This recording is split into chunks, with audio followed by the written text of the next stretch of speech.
Meu nome é Amanda, sou aluna do IFSP Campus Catanduva e também bolsista do projeto de extensão Conexão Química. O Conexão tem como objetivo auxiliar estudantes na preparação para a realização de grandes provas de alguns vestibulares e também do Enem. Esse é o primeiro vídeo de uma série de temas, especificamente da área de Química, que são mais recorrentes nessas provas. A aula de hoje será sobre estados físicos da matéria, misturas e também a parte teórica de soluções.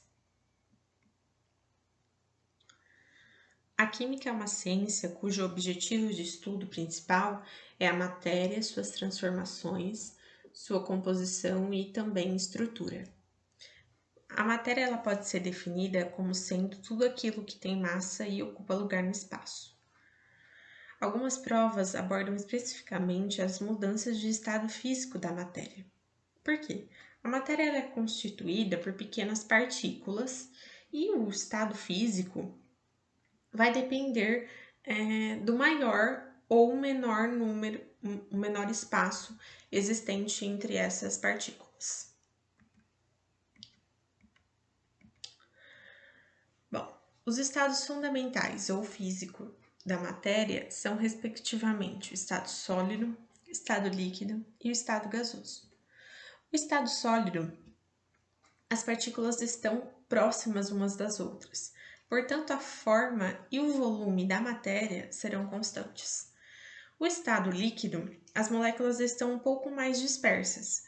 Isso resulta em forma variável, porém o volume continua sendo constante.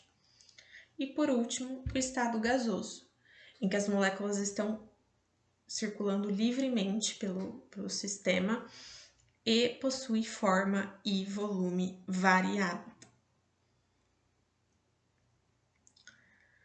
Bom, agora a parte de fenômenos físicos.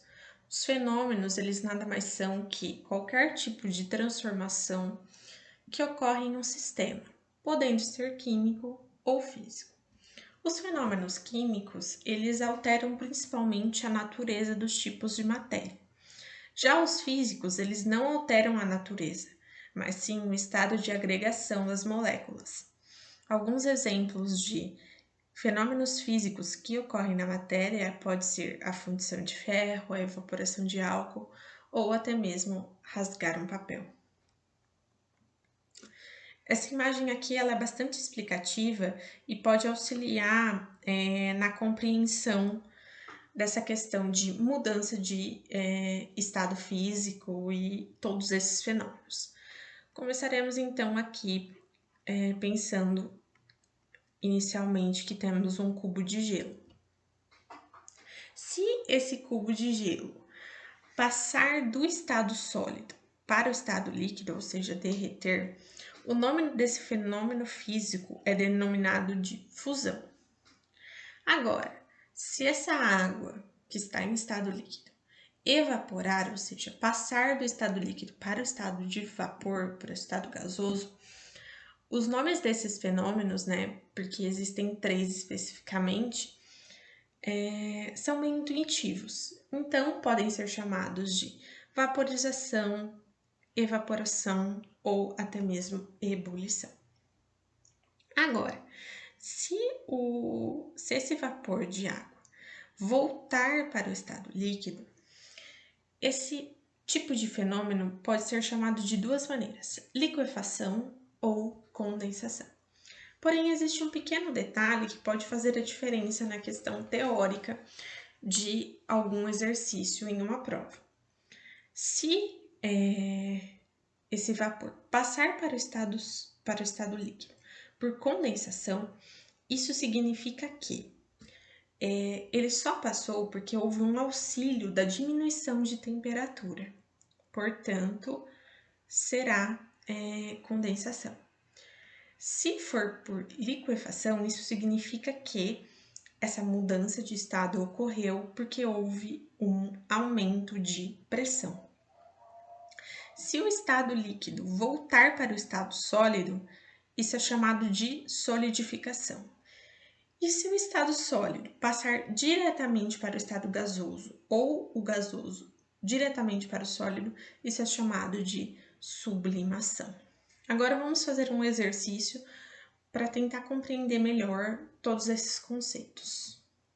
Aqui eu coloquei algumas anotações importantes e o que cada fenômeno quer dizer.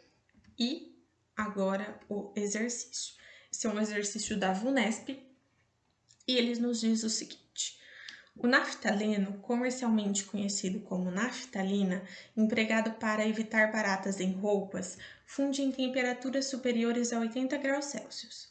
Sabe-se que bolinhas de naftalina, à temperatura ambiente, têm suas massas constantemente diminuídas, terminando por desaparecer sem deixar resíduo. Essa observação pode ser explicada pelo fenômeno da A. Fusão, B. Sublimação, C. Solidificação, D. Liquefação ou E. Ebulição. Então, a informação que temos até então é que as bolinhas elas estavam em um estado sólido, né? Só que aos poucos essas bolinhas foram desaparecendo, ou seja, elas não passaram para o estado líquido, mas sim para o gasoso, né? Elas evaporaram aos poucos. Quando a questão é teórica, ou seja, não precisa de nenhum cálculo para chegar em algum resultado, a melhor forma de responder esse tipo de exercício é por eliminação. Então vejamos, a alternativa A sugere que o processo ocorrido aqui, né, esse fenômeno físico que ocorreu da naftalina é a fusão. Lembrando que a fusão nada mais é que a passagem do estado sólido para o estado líquido. Ou seja, sabemos que não é a fusão, porque a informação que o exercício nos dá é que de sólido passou para gasoso. E a sublimação? A sublimação, vamos voltar no slide anterior para tentar responder. A sublimação é a mudança direta do estado sólido para o estado gasoso ou vice-versa. Ou seja, essa é a questão correta, porque a bolinha de naftalina foi aos poucos, né, sendo consumida e passando para o estado gasoso. O nome desse tipo de fenômeno é sublimação. Automaticamente as outras são anuladas. Solidificação não é, porque ela não estava no estado líquido e passou para o estado sólido. Então, não é também. Liquefação também não é, porque ela não estava no estado de vapor e passou para o líquido. E, por último, ebulição. Ebulição também não, porque ela não estava no estado líquido e passou para o estado de vapor. Lembrando que a vaporização, né, ou ebulição, como tá aqui nesse gráfico, nessa imagem, é a passagem do estado líquido para o estado gasoso. Porém, não temos, né, não é a alternativa aí. Ou seja, a resposta correta, né, aqui nesse caso, é a alternativa B. E agora, vamos ver a parte teórica de misturas. Bom, as misturas elas são constituídas, né, por sistemas formados por duas ou mais substâncias, sejam elas simples ou compostas. As misturas elas são classificadas em dois grandes grupos, sendo misturas homogêneas, que apresentam uma única fase, e misturas heterogêneas, que apresentam duas ou mais fases.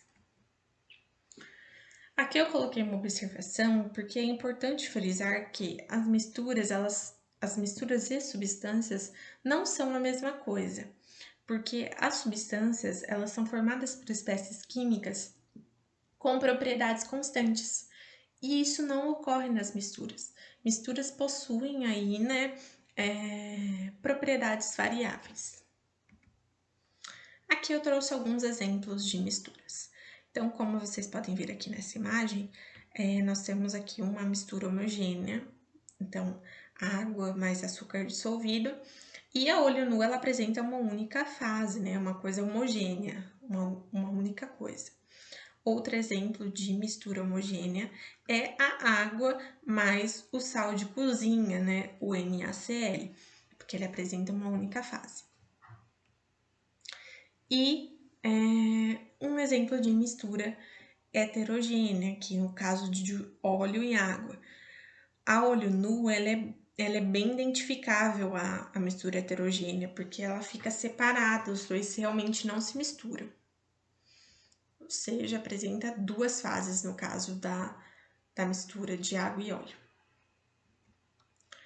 Outro exemplo que assim pode confundir bastante é o sangue. Por quê? O sangue a olho nu, ele é caracterizado como um tipo de mistura homogênea. Porém, se colocado em microscópio, verifica-se que, na verdade, se trata de uma mistura heterogênea. Bom, e um outro exemplo de mistura homogênea é o ar que nós respiramos, né? Ou seja, uma mistura na qual predomina moléculas de nitrogênio, N2, e de oxigênio. E agora, para a gente conseguir entender todos esses conceitos, vamos a um exercício. Também um exercício da VUNESP. A VUNESP gosta bastante de exercício teórico em relação à parte química, e esse daqui nos diz o seguinte: o rótulo de uma garrafa de água mineral está reproduzido a seguir, ou seja, ele tem a composição química dele, né, dissolvido na água. Sulfato de cálcio a 0,0038 mg por litro e bicarbonato de cálcio a 0,0167 mg por litro. Com base nessas informações, podemos classificar a água mineral como A. Uma substância pura, B. Uma substância simples, C. Uma mistura heterogênea, D. Uma mistura homogênea ou E. Uma suspensão coloidal. Aqui é o seguinte, mesma coisa do exercício passado, por eliminação. Então vejamos a questão da letra A. A letra A, ela sugere que, baseado nessas informações, a água na verdade é uma substância pura. Mas o que é uma substância pura, né? Uma substância pura, ela apresenta a composição de um mesmo elemento, ou seja, de um único elemento químico. Por exemplo, o ozônio. O ozônio, ele é uma substância pura. Por quê? Porque na sua fórmula molecular só tem o elemento oxigênio. Tem 3 átomos do elemento oxigênio. Essa é a fórmula dele. Só que olha da água. A fórmula da água é H2O. A água não é uma substância pura, porém não é uma substância simples, mas sim uma substância composta, né? Então, ela é composta. Ou seja, aqui nós já conseguimos eliminar duas de uma única vez, ou seja, a letra A não é, porque a água, ela é composta, né? Ela não é pura de um único elemento. Também não é uma substância simples. É uma mistura heterogênea? Aqui o exercício, ele em momento algum fala que a água apresentou duas ou mais fases ao ter dissolvido sulfato de cálcio e bicarbonato de cálcio. Ela continua apresentando uma única fase, ou seja, também não é mistura heterogênea. E aí nós temos suspensão coloidal e mistura homogênea. Na parte de soluções, vocês vão conseguir notar que a suspensão coloidal ela é um tipo de mistura heterogênea. Ou seja, não é também, né? Não é a letra I. O que nos resta? Letra D. Por quê? Porque mesmo a água tendo sulfato de cálcio e bicarbonato de cálcio dissolvidos, a água ela continua sendo uma mistura homogênea, né? Como eu expliquei aqui. Mesmo possuindo outras substâncias adicionadas à sua composição, a água permanece sendo uma mistura homogênea. E agora, para finalizar, vamos ver a parte teórica de soluções. Então, vejamos. As soluções, por definição, elas são constituídas por misturas homogêneas formadas por duas ou mais substâncias. Um conceito bastante importante na parte de soluções é a questão de soluto e solvente. Por quê? Uma solução é formada pelo solvente, ou seja, a substância na qual o soluto será dissolvido, e o soluto, né? É a substância em que se encontra disperso o solvente. Um exemplo de solução pode ser a água mais o NaCl, né? Que resulta em uma solução. E agora nós temos a classificação, ou seja, o tipo de dispersão. A solução, esses tipos de dispersão são, na verdade, separados em 3 tipos: as soluções, as dispersões coloidais ou os coloides e também as suspensões. Tudo isso por tamanho médio de partículas dispersas. Então, as soluções ela apresenta partículas menor que 1 nanômetro, 10 a menos 9 metros. E não é possível ver nem no microscópio essas partículas e muito menos a olho nu. A dispersão coloidal, ou os coloides, eles apresentam um tamanho médio de moléculas de 1 a 1000 nanômetros. Então, a olho nu também não é possível ver essas partículas, porém com o microscópio é possível. Um exemplo de coloide é a maionese. Então, se colocada aí em um microscópio, você consegue observar esse tamanho de partícula. E, por último, as suspensões, que possuem tamanho médio acima de 1000 nanômetros, ou seja, é visível a olho nu. Um exemplo, areia e água, né? A água e a areia você consegue ver ali a olho nu as partículas se colocadas juntas. E aí, outro conceito, né, importante das soluções é que já vimos que as soluções elas são formadas quando uma substância se dissolve em outra. Mas dentro do conceito de soluções entra outra classificação importante, a solubilidade, que são definidas da seguinte maneira: solução saturada, solução insaturada e solução supersaturada. A solução saturada ela é uma solução estável. Por quê? Porque ela contém aí uma quantidade de soluto igual à solubilidade a uma dada temperatura. A solução insaturada contém uma quantidade de soluto inferior à solubilidade a uma dada temperatura. E a solução supersaturada, ela contém uma quantidade de soluto superior à solubilidade. Isso quer dizer que ela é instável. Aqui temos um exercício da PUC falando sobre solubilidade. Então, vejamos. A uma solução de cloreto de sódio foi adicionado um cristal desse sal e verificou-se que não se dissolveu, provocando ainda a formação de um precipitado. Pode-se inferir que a solução original era A, estável, B, diluída, C, saturada, D, concentrada ou E, supersaturada. Ó, formou precipitado, né? Então, quando adicionou o cristal, obviamente formou precipitado. É uma solução estável? Não é uma solução estável. Por quê? Porque solução estável não apresenta aí precipitado, né? É uma solução diluída? Não, porque tem corpo de fundo, então não está completamente diluído. É saturada? Não, não é saturada. O que é uma solução saturada? Uma solução saturada quer dizer que a quantidade de soluto ela é igual ao seu coeficiente de solubilidade, ou seja, está dentro do limite aí que o solvente consegue dissolver o soluto. É concentrada? Também não, mas é uma solução supersaturada. Por quê? Soluções saturadas são instáveis e apresentam um corpo de fundo. É uma característica bem marcante de soluções supersaturadas. E essa foi a nossa aula de hoje. Curte, comente, compartilhe e até a próxima.